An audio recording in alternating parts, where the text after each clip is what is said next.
They weren't running from something. They were waiting for it. I've read that line in the case summary 4 times now. Each time, it gets worse. Case file BR 1966-0817. Filed August 21, 1966.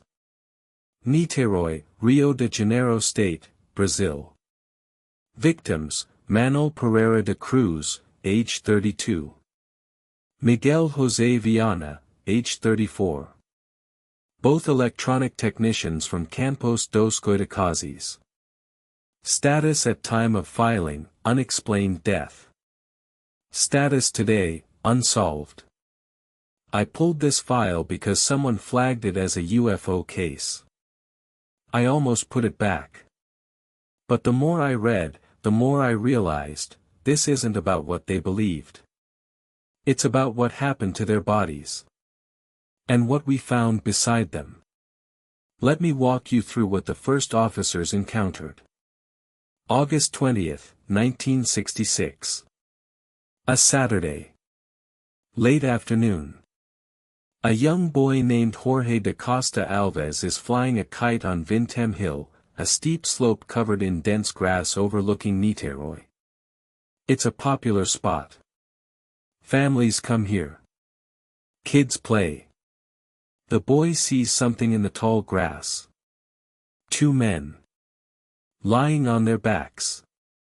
Side by side. Perfectly still.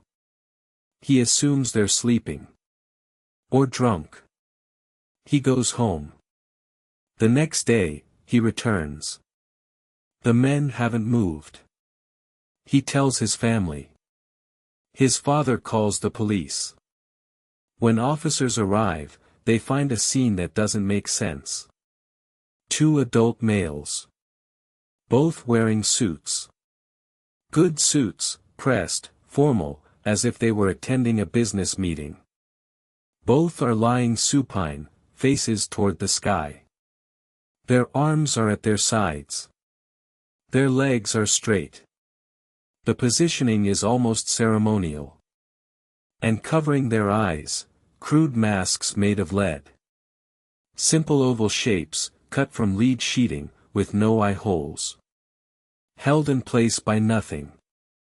Just resting on their faces. There is no blood. No visible trauma. No signs of struggle.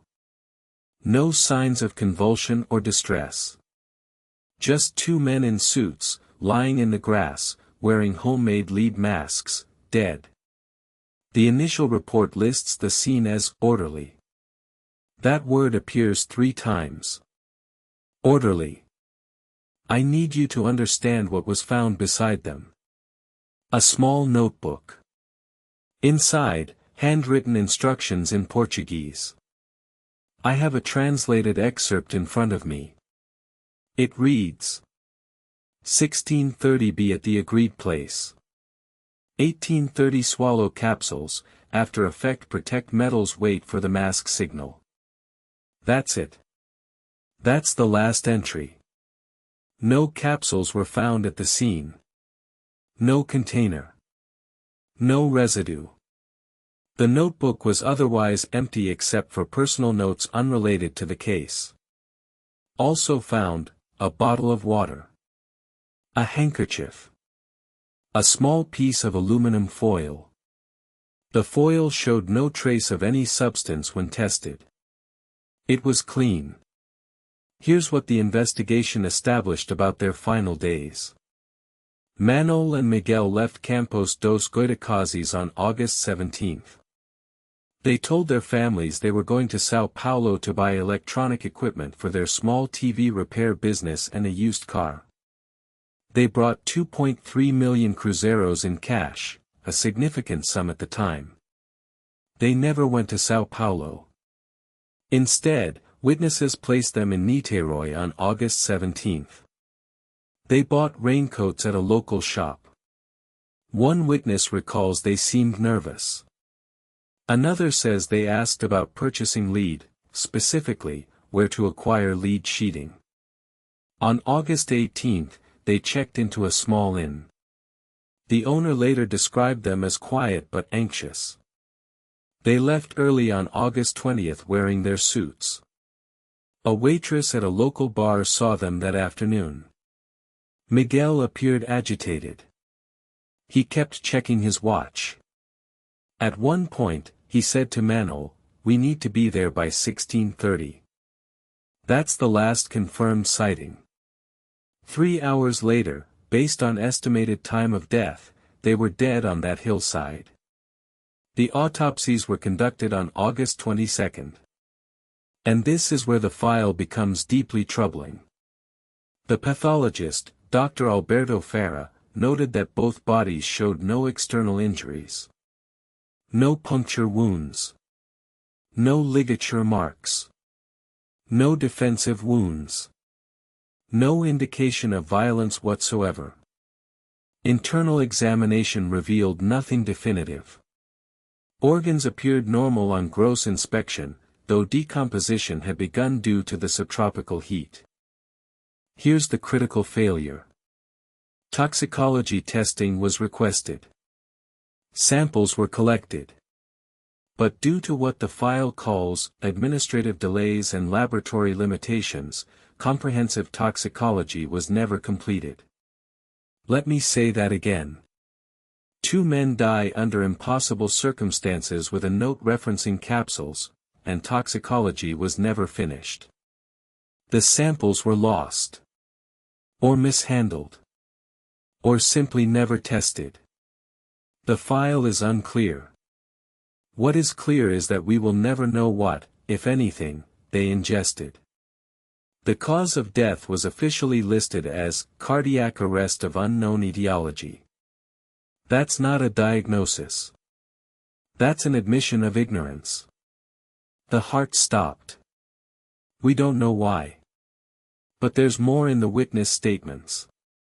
Over the following weeks, investigators interviewed residents near Vintem Hill. Several reported something strange. On the evening of August 20th, the estimated time of death, multiple witnesses reported seeing a UFO over the hill. Descriptions varied. Some said oval. Some said cylindrical. Some said it glowed orange. Some said blue-white.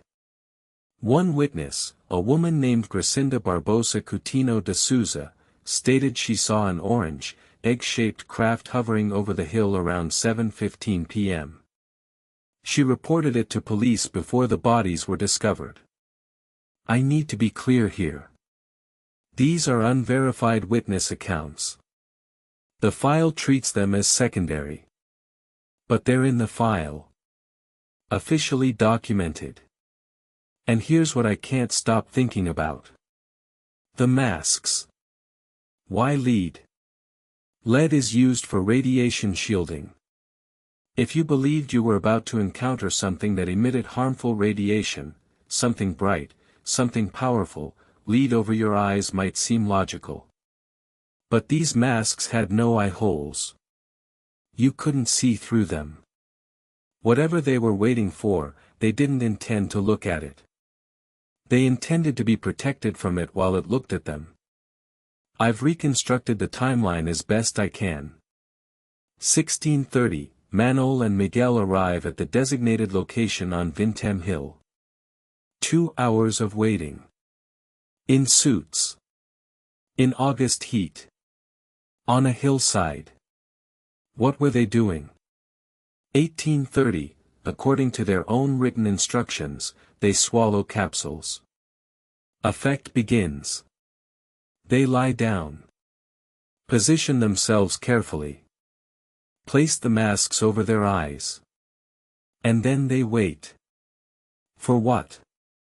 The file contains a theory from the original investigation.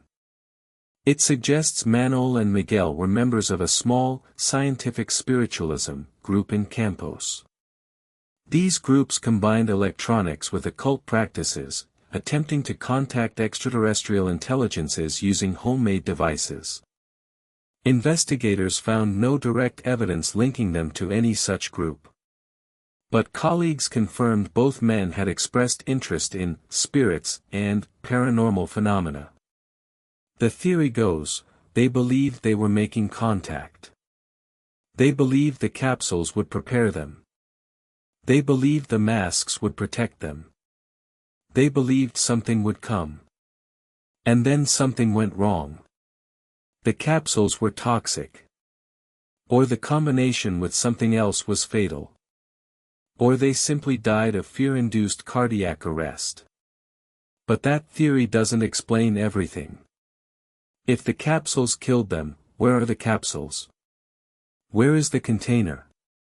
Did they destroy the evidence before dying? That requires lucidity. That requires time.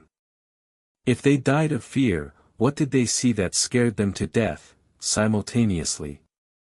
If this was suicide, why go to such elaborate lengths? Why the masks?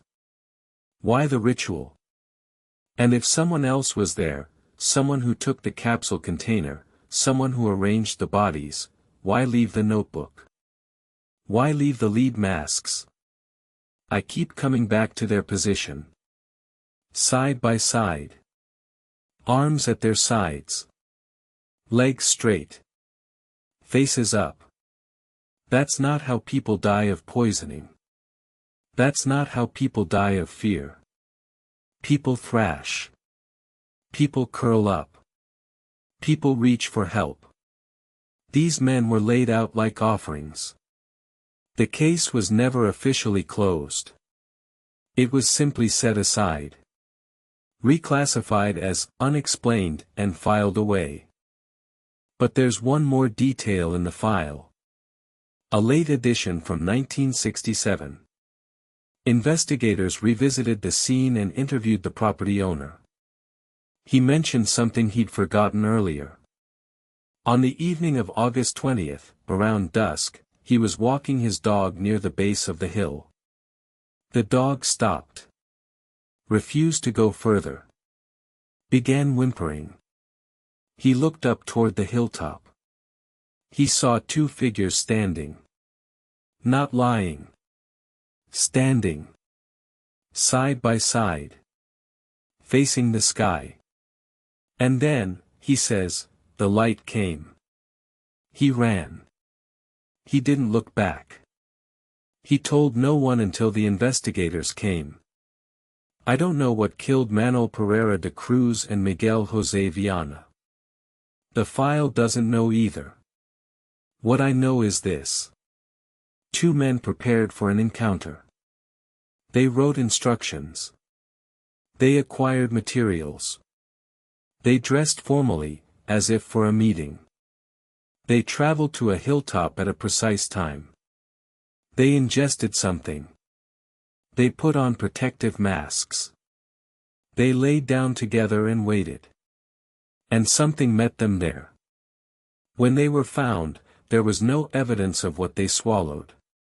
No evidence of who or what they encountered. Just two bodies, positioned with care, wearing lead masks, dead of nothing the medical examiner could identify. The file says cardiac arrest. The file says unknown cause. But I've read their notebook. I've seen the photographs of those masks. They weren't surprised by what happened to them. They planned for it. They just didn't plan to survive. Case status, unsolved.